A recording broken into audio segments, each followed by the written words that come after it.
Now to the next roundtable, Lorena Zárate, who has been a very important partner for our networks in defending the right to the city, in emphasizing the need of the co-governance with communities, with civil society. She is going to be facilitating this roundtable also on behalf of the Global Task Force platform on the rights of the city. Lorena, you and I share with many other participants in this workshop, in this live learning experience, the perspective that we will need to further shape the content of right to the city to define the new sets of rights, new sets of realities. And hopefully the discussions that we are having today around the policy measures that local governments are taking to address this critical issue of housing in the COVID crisis will help us getting around it. So the floor is yours, dear friend. Muchas gracias por estar con nosotros, Lorena. Gracias, Emilia. Hello, everybody. Thank you very much. Thank you very much for the invitation. Apologies for my connection. It seems that it's not working very well and my camera is not turning on for some reason. It's on, but it's not working. So apologies for that. We certainly are in face of an emergency, of a crisis, of a multi-layered crisis and emergency. And I think it's clear that this emergency crisis is forcing us, pushing us to focus on priorities. It's bringing the priorities up front. But also the possibilities and expanding the imagination of the possibilities. I think it's very important to keep this in mind. And in terms of focusing the priorities, I think it's very, very clear for everybody that care and ethics of care is at the center of that. And that means that, of course, we are all connected and taking care of each other is crucial. And that it's not possible for one individual to remain healthy if everybody is not remaining healthy at the same time. And the pandemic is putting that very clearly for all of us. So that means basically two things that we have been working on for several decades now. Many of us, when I say we, is many of the people actually participating in this call, from the local governments and regional governments perspective, from the international organizations and the UN and rapporteurs and other multilateral organizations, but also civil society organizations, platforms, social movements, etc. And these are of course, the human rights approach. So, and human rights approach as not just an ethical, a political, but also a programmatic approach to actually implement that ethics of care. And that means, of course, universal access and guaranteeing and protection for human rights. Priority attention to the most vulnerable groups, of course, but also interdependency and interdependency of all rights. So it's clear that housing is crucial, has been always crucial, and is more crucial even to face the pandemic, and it's clear for everybody now. And that we cannot link the right to housing to the right to property, because the pandemic is not asking for your property titles, right? Or for your rental contract in order to decide if it's going to hit you or not. So this is very clear. But that interdependency also brings to the front the connection between housing, health, education, food security, water and sanitation, of course, other basic services, education, and so on, all things that have already been mentioned. And the second thing, so that's one, the human rights approach. And the second thing is that interdependency and connection is more clear when we look at that from a territorial approach, from a proximity, territorial, integral approach. And that's also clear and has been made clear by this pandemic. And the need then to have an integral policies taking care of these issues and go beyond the sectorial policies and fragmentation within government. So this is crucial. And of course, the collaboration between the different actors. And we already, different presenters today touch upon that already, but I think it will be good to go back to that probably at the last session to expand that discussion and how to move forward on those collaborations between local governments and communities, between local governments and national governments, and between all of us and the international agencies and multilateral agencies. So without much talking from my side, it's a pleasure to have this session with 5 presenters also. We'll give them maximum 5 minutes to have some thoughts and share what they're actually doing in terms of measures and policies to tackle not just this emergency and pandemic, but also creating some important transformations in their cities and territories. The first one is Laia Bonet, who is the Vice Mayor of Barcelona, in charge of the 2030 agenda and international relations, but at the same time, and this is very interesting, part of the metropolitan coordination in the Barcelona metropolitan area. So thank you very much, Laia, for being with us. Please go ahead. Thank you. Good afternoon, Lorena. Thank you very much, Lorena, Emilia, Maimuna, Leilani, Adriana, and all for setting up this specific session on housing. Indeed, as we in Barcelona go through our 3rd week of confinement, the space where we live, our home's design, costs, services, neighborhood is more important than ever because it defines our ability to remain healthy, both physically and mentally. In Spain, the state of emergency was declared by the Spanish government on March 14, and schools, public venues, and other public services were closed, and physical distancing measures were enforced at that time. The government encouraged voluntary confinement and teleworking when possible. And in Barcelona, the municipal government sent home all non-essential municipal services workers. As the epidemic evolved 2 days ago on Monday, the Spanish government toughened up the state of emergency measures and compulsory confinement was enforced.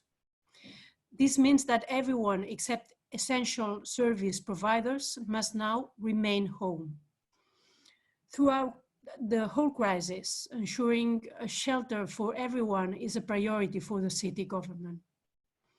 Indeed, as staying home remains the most effective measure against the contagion, the right to adequate housing is clearer than ever, a condition for the right to life.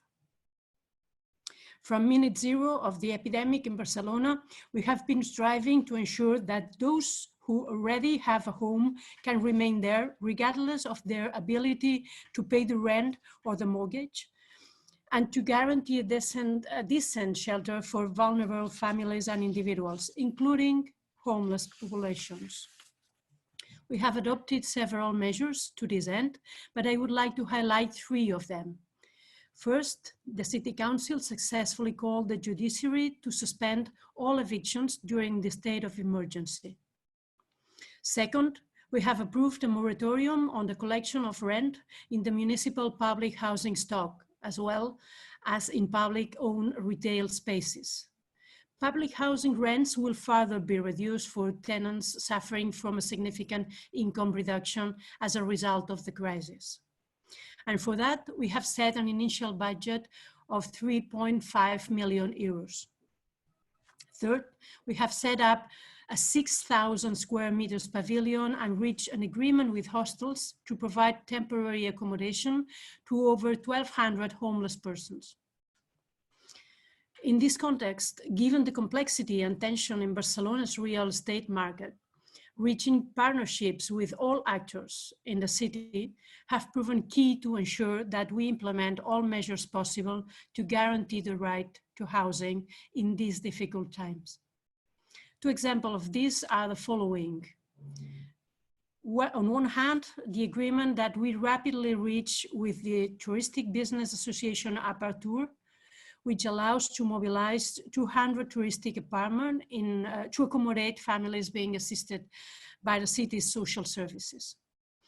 On the other hand, we have enhanced our partnership with the social sector to mobilize private vacant houses and accommodate families that are in a situation of social emergency. This is done through the Barcelona rental housing pool and session program, which already existed, and which is implemented in partnership with Habitat 3 Foundation, a partnership model that was awarded by UN Habitat at the World Urban Forum last February. The measures mentioned are only a sample of action taken by the City Council, and the whole set measures is accessible through the link that we will leave on the chat. So looking forward to the recovery phase, there are a few lessons that we can take from this crisis. First and foremost, we have proved that we can effectively end homelessness. Even if these are temporary solutions, we know now that it is possible, and we will work tirelessly to ensure that homeless persons do not get back on the streets once the pandemic is over. For that, we will start working very soon with all administrations, from the regional government to the EU, to fund and implement long-term structural housing solutions so as to provide an adequate shelter and social care to homeless people. Second, we need to rethink our real estate market to ensure the affordability of housing for all populations, given their essential role in preserving life in context of health and socioeconomic crisis. While this is not solely on our hands as City Council, we certainly need to push for solutions that put our people's need at the center, rather than those of the market. Third, the almost 3 weeks that we have been confined home have already shown us that the way we build our houses and apartments does matter. Open spaces, daylight access, or energy efficiency are proving crucial to ensure that we can get through the confinement as healthier as possible. Last but not least, the lockdown is accelerating the importance of a fair digital transition in the economy, but also in how we understand social and economic human rights. If access to digital services shapes our opportunities in the offline world, then access to internet in cities like Barcelona should probably be introduced as a component of our right to an adequate standard of living and as a feature of how we understand adequate housing, just as water or energy servicing. From now on, we, governments, should maybe take bridging the digital divide as a human rights obligation that starts at home. Thank you very much. Thank you very much. Gracias, Laia. Excellent presentation and points. Let me just stress a couple of things. The several measures that you're mentioning, in particular in terms of housing and attending homelessness, they are crucial. There are some interesting things going on in other places in a similar line, and of course, international organizations. International organizations and human rights organizations asking to adopt similar measures. So that's very, very important to get more details about those and share those more widely with other governments and actors. But two things I think that they're very, very important. One is that all these measures are actually stressing not just a human rights approach, but the social function of land and property and housing. So this is one of the key components, key principles for the right to the city in terms of the places we have both for housing, but also facilities and businesses and so on. They need to fulfill a social function. So no accumulation, no speculation and so on, no empty empty places and vacant unions and so on. So this is crucial for advancing that. So thank you very much for putting those forward. And the second thing is the medium and long-term transformations. So you mentioned the lessons we are already learning about with facing this pandemic, and the future vision that is already here, right? That the future vision is already happening. So ending homelessness is possible, affordability and so on. But this is also linked not just with addressing social inequalities and economic inequalities, but also climate change. So you're making that connection very clearly too. And I think those are crucial points that we should keep in mind looking forward and move forward in this exchange and conversation. So thank you very much for that. We go to the next speaker, Silvana Pissano.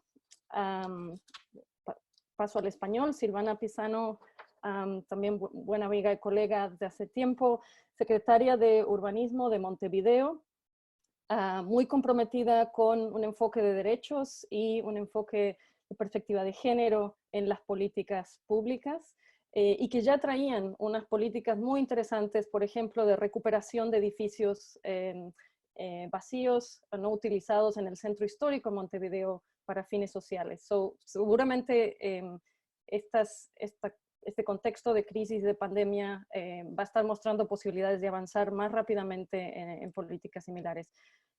Silvana, por favor, 5 minutos. Gracias. Hola, hola. Bueno, un saludo para todos y todas que estamos acá compartiendo estas reflexiones, además de las medidas que estamos pudiendo tomar desde cada uno de nuestros lugares. En principio quería comenzar con una reflexión que a su vez entendemos desde Montevideo que es un desafío en clave de lo que nos están planteando compartir, y que tiene que ver con cómo colocamos el tema del derecho a la vivienda como parte realmente ya no enunciativa, sino cómo lo podemos hacer real. Y creo que esta emergencia coloca el tema de la vivienda como un derecho humano, y hace visible justamente ciertos grupos que han estado invisibilizados. Estamos hablando de todas las personas, por supuesto, como se ha comentado, que no tienen un hogar y que no pueden justamente estar bajo este paraguas del quedarte en casa, y paralelamente para quienes, básicamente mujeres, niños y niñas, también se puede transformar cuando el confinamiento además es obligatorio, un lugar, el quedarse en casa, un lugar de peligro. Yo quiero comentar rápidamente algunas de las medidas que estamos tomando en Montevideo. Sin duda que la alianza y el trabajo conjunto con el gobierno nacional es fundamental, porque, bueno, para poder traducir esto de no a ningún desahucio por ningún motivo, no está todo en el campo de los gobiernos, en este caso locales.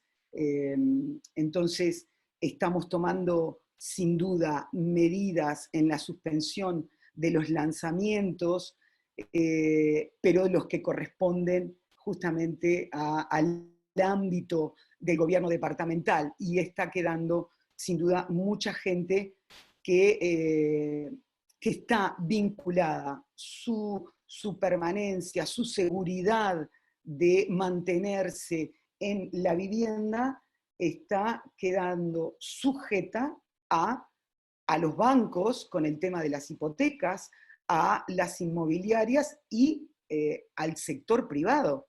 Por lo tanto, ¿cómo se regula?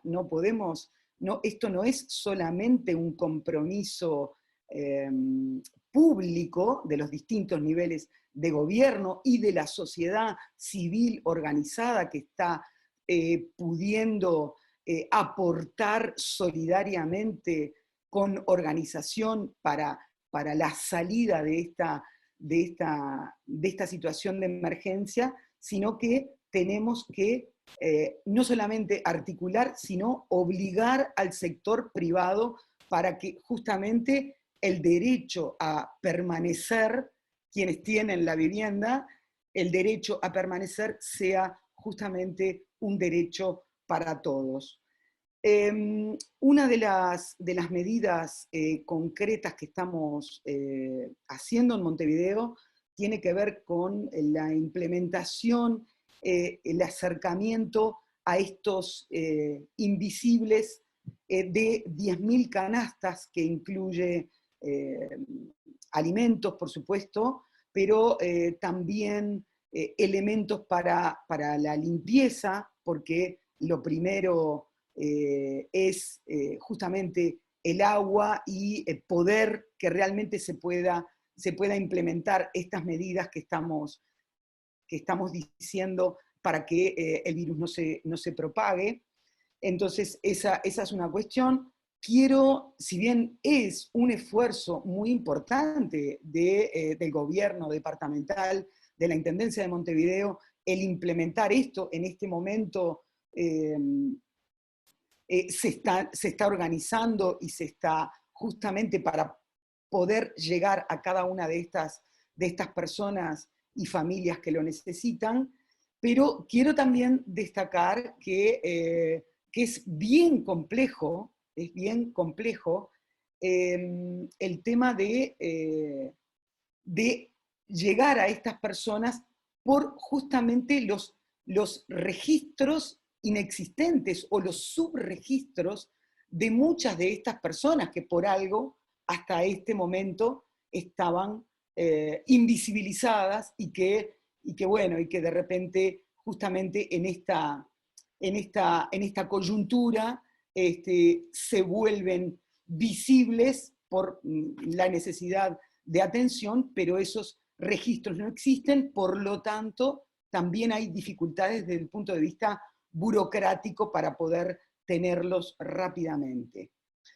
Esta imagen que ustedes están viendo ahora es rápidamente, nosotros imprimimos porque Montevideo es una ciudad hiperconectada a internet, pero evidentemente que en las zonas, en las periferias y en los asentamientos hay mucha gente que está viviendo y que no tiene obviamente conexión a internet, entonces rápidamente imprimimos un folleto explicativo para el acceso a información vinculada con la emergencia sanitaria, pero también incluimos justamente el sistema de atención para situaciones de violencia, que quede muy claro justamente para que se puedan conectar.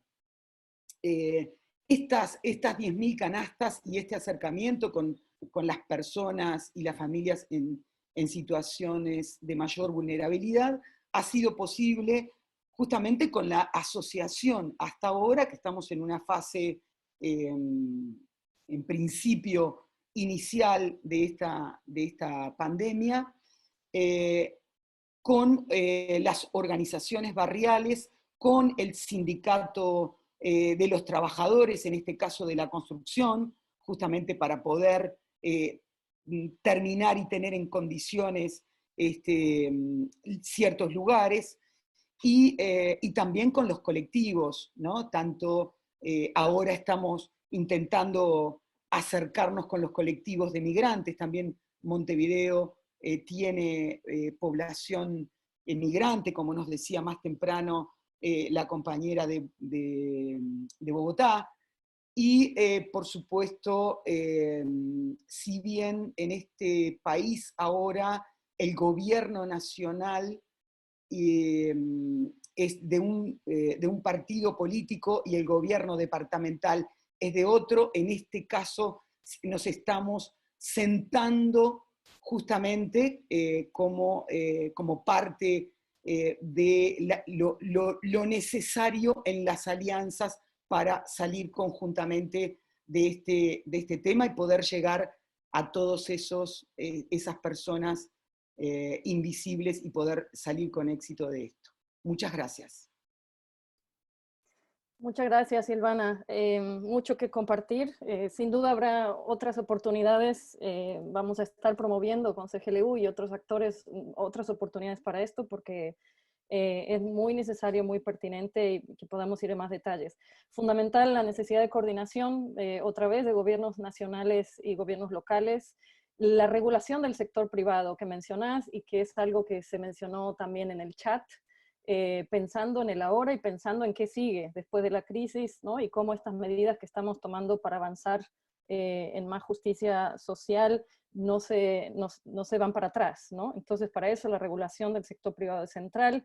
La atención a los colectivos tradicionalmente invisibilizados. Esto es crítico, es absolutamente crítico y es algo que justamente el enfoque de derechos pone al centro.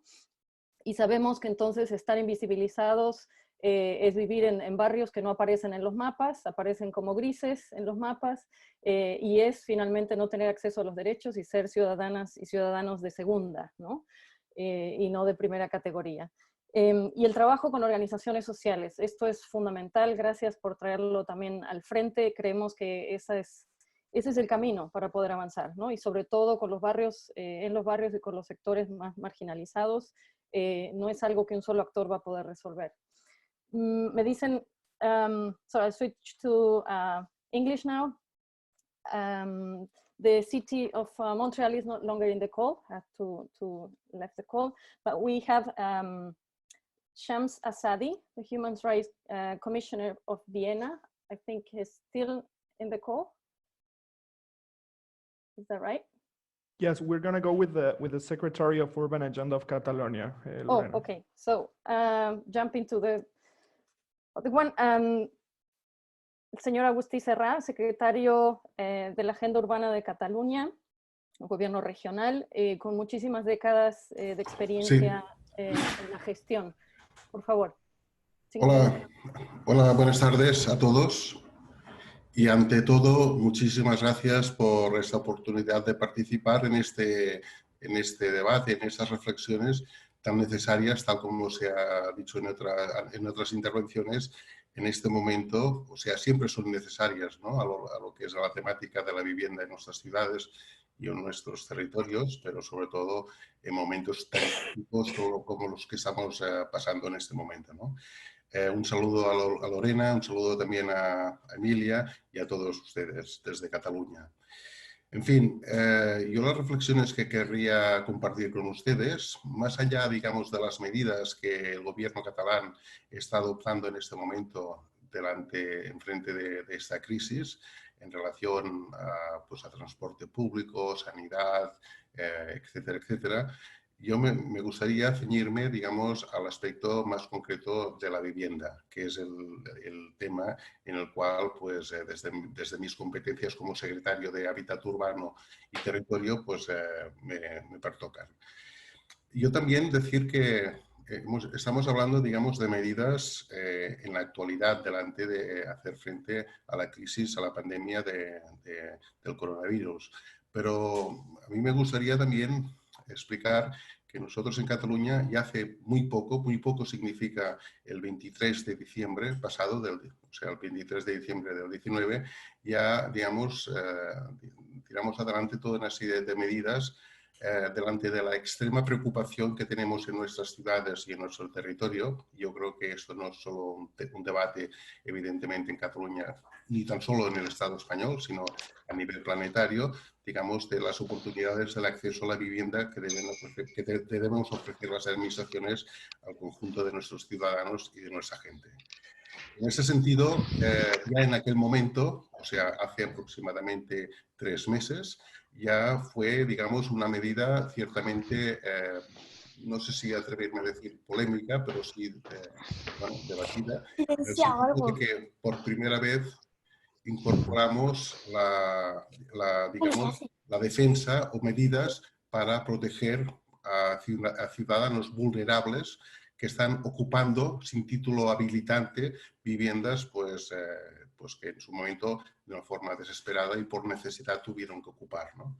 Entonces, aquí, en estas digamos, medidas, pues tuvimos muy en cuenta la obligación, sobre todo, que tienen los grandes tenedores, los grandes bancos, o sea, los bancos o fondos de inversión, o, bueno, pues como el concepto por primera vez de gran tenedor, pues cualquier persona física o jurídica que tenga más de 15 viviendas. Esto también ha sido un debate, bueno, una medida, más que un debate, una medida, pues, con una cierta crítica, pero que aún y así vemos que es del todo necesaria, digamos, en medida de que todo el mundo tiene que aunar esfuerzos para hacer frente, digamos, a la necesidad del acceso a la vivienda, sobre todo, digamos, para el gran paquete o el gran grupo de gente vulnerable o familias vulnerables que tenemos en nuestro país. Pero a partir de aquí, o sea, una vez de una forma muy sintética, hablando, digamos, de medidas recientes, tenemos que hablar de medidas coyunturales, las medidas actuales, las medidas que estamos adoptando en este momento delante de esta crisis, ¿no? Y estas medidas, básicamente, pues algunas de ellas, Laia ya ha explicado, pues, digamos, de una forma, digamos, sintética, pero que, por ejemplo, hace ya un par de semanas aprobamos una resolución en la cual todo el parque público de vivienda de propiedad de la Generalitat, esto significa más de 20.000 viviendas, más de 20.000 familias, digamos, se hizo una resolución para hacer una moratoria del pago de alquiler, digamos, de estas viviendas. Es una moratoria que durará, digamos, una serie de meses, más allá, digamos, de lo que es la propia crisis o el estado de emergencia en el cual estamos en el conjunto del país. Esto, como decía antes, afecta a más o beneficia a más de 20.000 familias. Bueno, entonces, bueno, más allá, digamos, de las medidas que recientemente hemos tomado, digamos, en Cataluña, decir que en estos momentos de crisis, digamos, de la pandemia del coronavirus, estamos, digamos, adoptando una serie de medidas, digamos, para hacer frente a la protección de la gente, de las familias más vulnerables de nuestro país. Hace un par de semanas el gobierno catalán aprobó una moratoria para, digamos, el pago del alquiler de las viviendas públicas, las viviendas, digamos, que pertenecen a la Generalitat y que están alquiladas, digamos, a precios de alquiler social a las distintas familias. Estamos hablando de más de 20.000 familias y esto, para que ustedes tengan digamos, una cantidad más o menos de referencia, supone, digamos, la repercusión de unos 4 millones mensuales. También hemos querido proteger a la gente mayor, a nuestra gente mayor, a la gente mayor de 65 años y también a las mujeres víctimas de violencia de género. En este sentido, hemos adelantado los pagos o las ayudas de pago a los alquileres sociales. Y también pues, hemos avanzado el pago de aproximadamente 14 millones. Bueno, entonces podríamos hablar de otras medidas que estamos adoptando, pero para mí lo importante dentro del marco de reflexiones que estamos hoy llevando a cabo en este fantástico foro es ¿y qué haremos a partir de ahora? ¿Cuál será, digamos, cuáles son las reflexiones, cuáles son las actuaciones que tendremos que llevar a cabo, digamos, en la post-crisis, ¿no? Es evidente que esta crisis marcará un antes y un después en muchas cosas, pero sobre todo en las políticas de vivienda, en las políticas, digamos, de nuestras ciudades. En ese sentido, yo reivindico ahora más que nunca las agendas urbanas y las agendas urbanas en una perspectiva de lo que son las políticas de las políticas urbanas de nuestras ciudades y nuestros territorios. Tenemos que repensar, tenemos que volver, tenemos que hacer una mirada crítica y una mirada, digamos, de actualización, de modernización, de actualización de las políticas de nuestro territorio, de las políticas urbanísticas y, evidentemente, la de las políticas de vivienda. Debemos, digamos, hacer frente a, bueno, pues a planteamientos que hasta ahora hemos reflexionado y tal, pero que ahora tenemos la obligación de llevar a cabo. Este tiene que ser el punto de inicio, el punto de inflexión en el cual tenemos que radicalizar este cambio de paradigma en lo que es estas políticas, ¿no? Y por eso yo creo que ahora más que nunca la agenda urbana, las agendas urbanas, digamos, a nivel de naciones, de subnaciones, de las agendas urbanas locales, tienen que adoptar un papel, un protagonismo muy, muy importante. Son, digamos, muy necesarias, ¿no? Gracias, secretario. ¿Puede ya ir cerrando? Sí. Bueno, para cerrar, simplemente también querría mandar un mensaje digamos, a lo que son los centros docentes. Tenemos que aprender muchísimo desde el confinamiento de estas ciudades, de estas viviendas, de la calidad de estas viviendas, y las calidades de estas viviendas no solo pasan por los reglamentos y los decretos y las normativas, sino también por la calidad arquitectónica de nuestros estudiantes y de nuestros profesionales. Lo digo porque recientemente, al menos aquí en Cataluña, se ha puesto en cuestión decretos de habitabilidad, normativas urbanísticas. Seguramente hay que revisar algunas de ellas, pero sobre todo tenemos que revisar la calidad arquitectónica de nuestros profesionales. Muchas gracias. Muchas gracias, secretario. Yo creo que la perspectiva que usted nos trae, which is from a regional government, a territorial approach, is one that we want to continue exploring, and we are in fact trying to see whether we can dedicate a session specifically to that perspective, which is different to the very local perspective. So we will certainly take this into your proposals into account. And I particularly take on board this issue of the urban agendas and how the new urban agenda implementation should be helping us address COVID. Among these series, I think we will need to address some of these issues. So thank you very much for bringing this more regional, territorial perspective to this discussion. Thank you very much. And again, apologies for that technological incident. We are all learning. They hacked our meeting. Now, I understand that we have, I understand that Lorena is not yet there, but that we have the representative from Vienna that could join the discussion. I would give you the floor, madam. If we can try and be brief, 3-4 minutes, the floor is yours.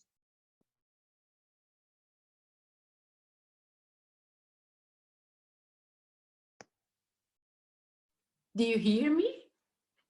Yes? Yes. Okay. Thank you very much. Thank you for the this initiative and this important subject. It's not easy to be the last person, but I will try to be really brief.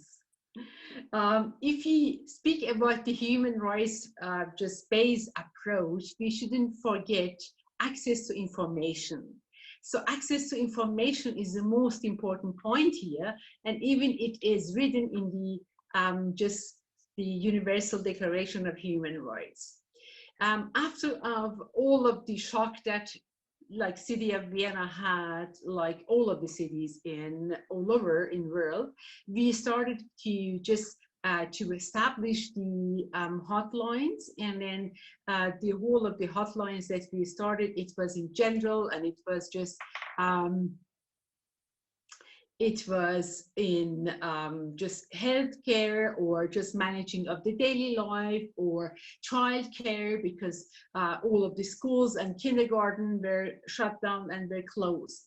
So just to give the information, and just we tried many different kind of information, just channels, and just hotlines, or just interactive methods like just Vienna booth is some kind of chat, or online, or just you can write, or you can speak, or just you can ask and read questions, and 24 hours is available.